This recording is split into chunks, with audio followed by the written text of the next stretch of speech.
Hello lovelies, welcome back to my channel. So today we'll be talking about Marilyn Monroe's last interview. Research online about Marilyn Monroe and just kind of looking up old interviews, and then I found a vintage Life magazine on eBay featuring her last interview, and this interview took place I think just a few weeks before her death and was published on August 17th, 1962. And I found an edited version of Last Talk with a Lonely Girl, Marilyn Monroe by Richard Meryman, first published in Life magazine in August 1962. So it's really interesting to read this interview because it kind of gets you in the mental state of kind of what Marilyn Monroe was thinking at the time, and it has a different perspective than some of her earlier interviews because in this interview she was kind of already at the height of her fame. So I'm going to go in and kind of read you this revised version, and I also have the original version in my Vintage Life magazine that I got on eBay. Ever since she was fired from Something's Got to Give, Marilyn Monroe has kept an almost disdainful silence. As far as her troubles with 20th Century Fox were concerned, she simply said she had been too sick to work, not willfully tardy and truant as the producer charged. While 20th Century Fox and her lawyers were negotiating for her to resume work on the movie, Marilyn was thinking about broader aspects of her career, about the rewards and burdens of fame bestowed on her by her fans who paid $200 million to see her films, about drives that impel her, about echoes in her present life of her childhood in foster homes. She thought about these out loud in a rare and candid series of conversations with Life associate editor Richard Meryman. As a camera caught the warmth and gusto of her personality, Marilyn's words revealed her own private view of Marilyn Monroe. So here is the interview with Marilyn Monroe. Sometimes wearing a scarf and a polo coat and no makeup, with a certain attitude of walking, I go shopping or just look at people living. But then there will be a few teenagers who are kind of sharp and they'll say, "Hey, just a minute. You know who I think it is?" And they'll start tailing me, and I don't mind. I realize some people want to see if you're real. The teenagers, the little kids, their faces light up. They say, "Gee," and they can't wait to tell their friends. And old people come up and say, "Wait till I tell my wife." You've changed their whole day. In the morning, the garbage men that go by 57th Street when I come out the door say, "Marilyn, hi, how do you feel this morning?" To me, it's an honor, and I love them for it. The working men all go by and they'll whistle. At first they whistle because they think, "Oh, it's a girl. She's got blonde hair and she's not out of shape," and then they say, "Gosh, it's Marilyn Monroe." And that has its, those are times it's nice. People knowing who you are and all of that, and feeling that you've meant something to them. I don't know quite why, but somehow I feel they know that I mean what I do. Both when I'm acting on the screen or if I see them in person and greet them. That I really always do mean hello, how are you? In their fantasies they feel, gee, it can happen to me. But when you're famous, you kind of run into human nature in a raw kind of way. It stirs up envy, fame does. People you run into feel that, well, who is she? Who does she think she is? Marilyn Monroe? They feel fame gives them some kind of privilege to walk up to you and say something to you, of any kind of nature, and it won't hurt your feelings. It's like happening to your clothing. One time here I am looking for a home to buy, and I stopped at this place. A man came out and was very pleasant and cheerful and said, "Oh, just a moment. I want my wife to meet you." Well, she came out and said, "Will you please get off the premises? You're always running into people's unconscious." Let's take some actors or directors. Usually they don't say it to me. They say it to the newspapers because that's a bigger play. If they're only insulting me to my face, that doesn't make a big enough play because all I have to say is, "See you around," like never. But if it's in the newspapers, it's coast to coast and all around the world. I don't understand why people aren't a little more generous with each other. I don't like to say this, but I'm afraid there's a lot of envy in this business. The only thing I can do is stop and think. I'm alright, but I'm not sure about them. For instance, you've read that there was some actor that once said he was kissing me was like kissing Hitler. I think that's his problem. If I have to do intimate love scenes with somebody who really has these kinds of feelings toward me, then my fantasy can come into play. In other words, out with him, in with my fantasy. He was never there. It's nice to be included in people's fantasies, but you also like to be accepted for your own sake. I don't look at myself as a commodity, but I'm sure a lot of people have, including, well, one corporation in particular, which shall be nameless.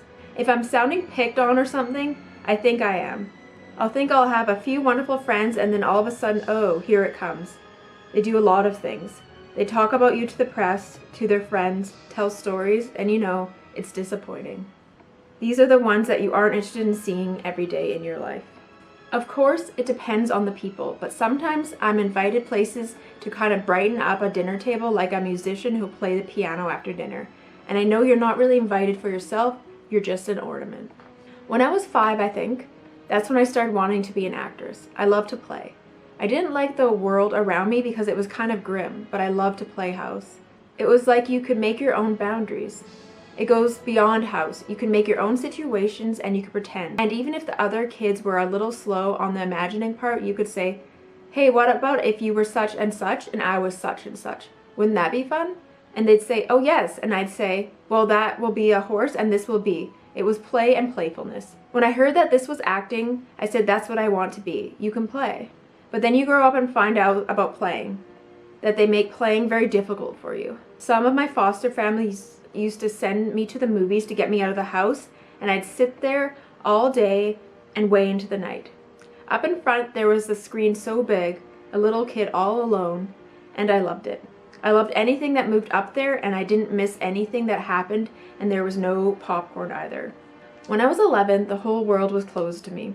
I just felt I was on the outside of the world. Suddenly everything opened up. Even the girls paid a little attention to me because they thought, she's to be dealt with. And I had this long walk to school, 2.5 miles there and 2.5 miles back. It was just sheer pleasure. Every fellow honked his horn, you know, workers driving to work, waving, you know, and I'd wave back. The world became friendly. All the newspaper boys, when they delivered the paper, would come around to where I lived, and I used to hang from the limb of a tree, and I had sort of a sweatshirt on. I didn't realize that the value of a sweatshirt in those days, and then I was sort of beginning to catch on, but I didn't quite get it, because I couldn't really afford sweaters. But here they come with their bicycles, you know, and I get these free papers and the family like that, and they'd all pull their bicycles up around the tree, and I'd be hanging, looking like a monkey, I guess. I was a little shy to come down. I did get down to the curb, kind of kicking the curb and kicking the leaves and talking, but mostly listening. And sometimes the family used to worry because I used to laugh so loud and so gay, I guess they felt I was hysterical. It was just this sudden freedom because I would ask the boys, can I ride your bike now? And they'd say, sure. Then I'd go zooming, laughing in the wind, riding down the block, laughing. And they'd all stand around and wait till I came back. But I loved the wind. It caressed me. But it was kind of a double-edged thing. I did find too, when the world opened up, that people took a lot for granted. Like, not only could they be friendly, but they could suddenly go overly friendly and expect an awful lot for very little. When I was older, I used to go to Grom's Chinese theater and try to fit my foot in the prints in the cement there. And I'd say, oh, my foot's too big.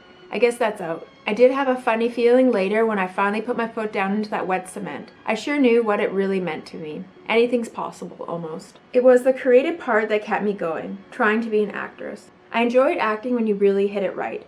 And I guess I've always had too much fantasy to be only a housewife. Well, also I had to eat. I was never kept, to be blunt about it. I was always kept myself.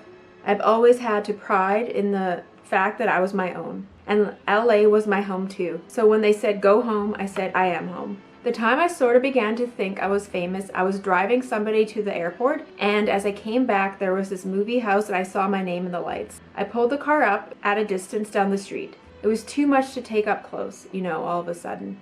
And I said, God, somebody's made a mistake, but there it was in lights. And I sat there and said, so that's the way it looks. And it was very strange to me. And yet at the studio they had said, remember, you're not a star. Yet there it is, up in lights. I really got an idea I must be a star or something from the newspaper men.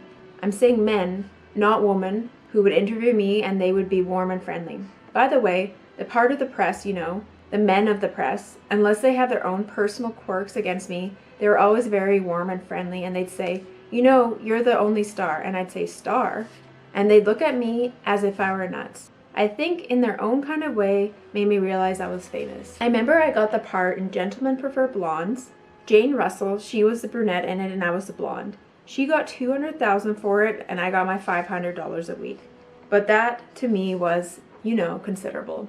She, by the way, was quite wonderful to me. The only thing was I couldn't get a dressing room. Finally, I really got to this kind of level, and look, after all, I am the blonde, and it is gentlemen prefer blondes. Because still they have always kept saying, remember you're not a star, I said, well, whatever I am the blonde. And I want to say to the people, if I am a star, the people made me a star. No studio, no person, but the people did. There was a reaction that came into the studio, the fan mail, or when I went to a premiere, people wanted to meet me. I didn't know why. When they all rushed towards me, I looked behind me to see who was there, and I said, my heavens, I was scared to death. I used to get the feeling, and sometimes I still get it, that sometimes I was fooling somebody.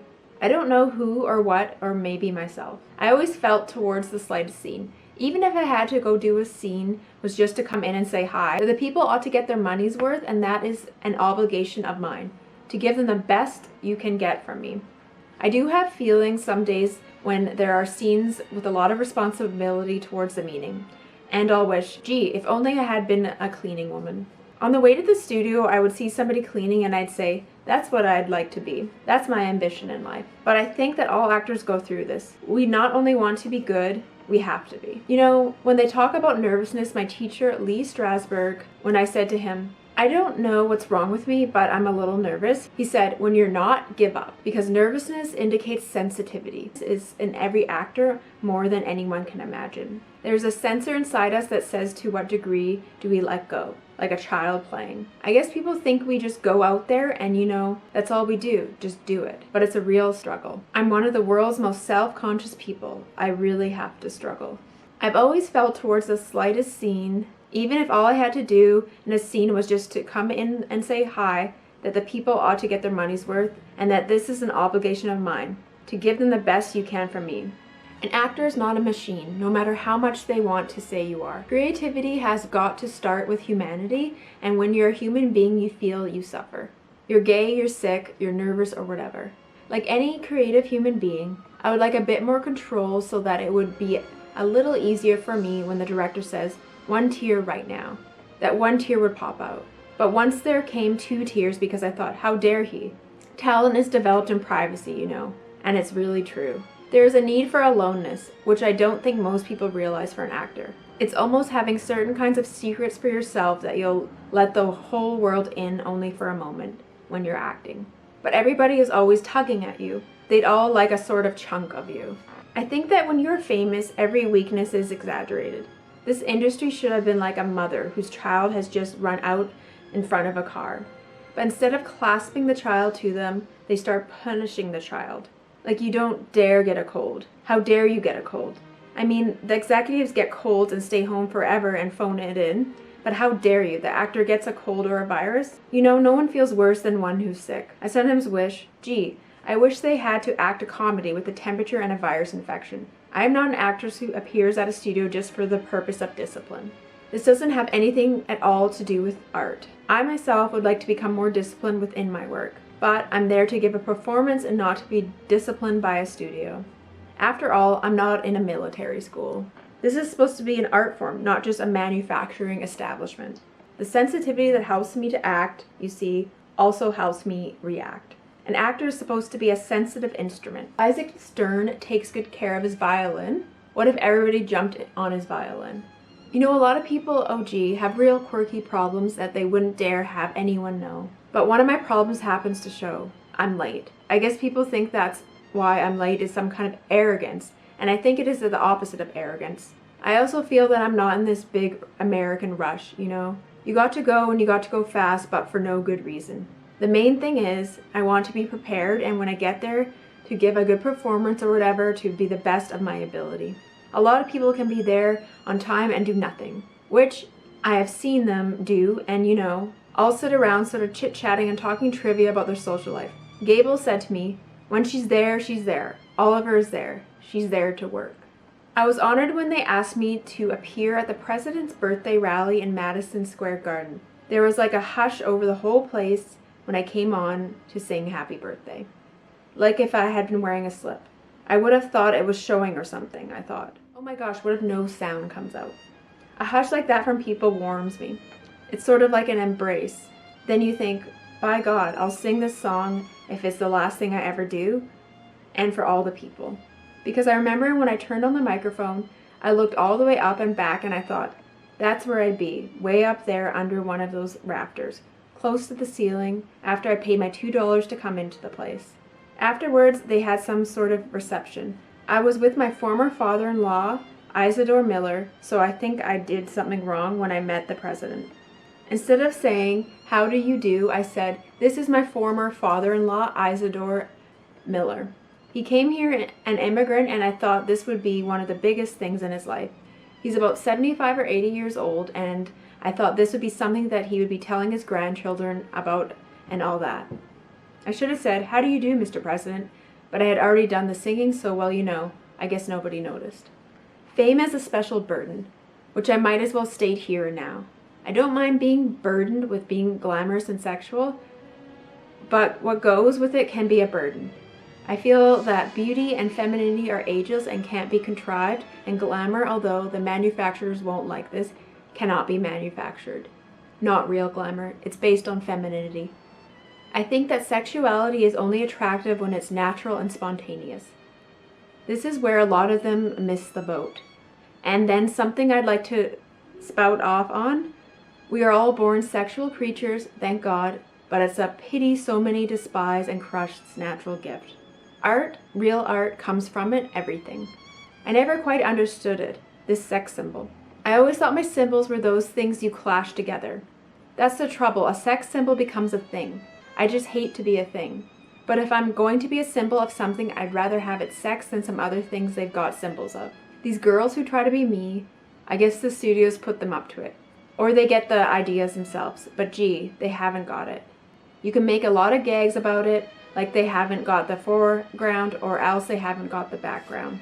But I mean the middle, where you live. All my stepchildren carried the burden of my fame.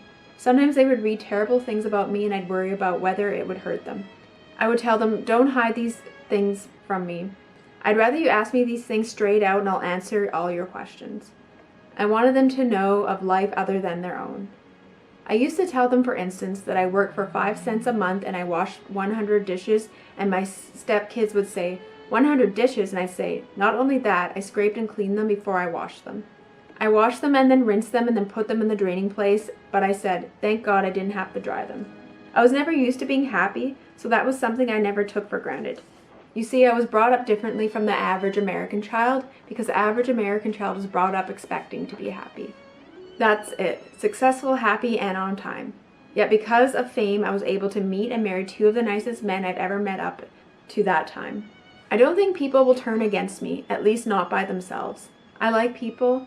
The public scares me, but people I trust. Maybe they can be impressed by the press or when a studio starts sending out all kinds of stories. But I think when people go to see a movie, they judge for themselves. When human beings are strange creatures and still reserve the right to think for ourselves. Once I was supposed to be finished, that was the end of me. When Mr. Miller was on trial for contempt of Congress, a certain corporation executive said either he named names or I got him to the names, or I was finished. I said, I'm proud of my husband's position, I stand behind him all the way. And the court did too. Finished, they said. You'll never be heard of. It might be kind of a relief to be finished. You have to start all over again. But I believe you're always as good as your potential. I now live in my work and in a few relationships with a few people I can really count on. Fame will go by, and so long. I've had you, fame. If it goes by, I've always known it was fickle. So at least it's something I experienced, but that's not where I live. So thank you so much for watching. I hope you enjoyed this interview. Let me know if you want to find any more for you to see. All right, I'll see you guys again soon. Bye.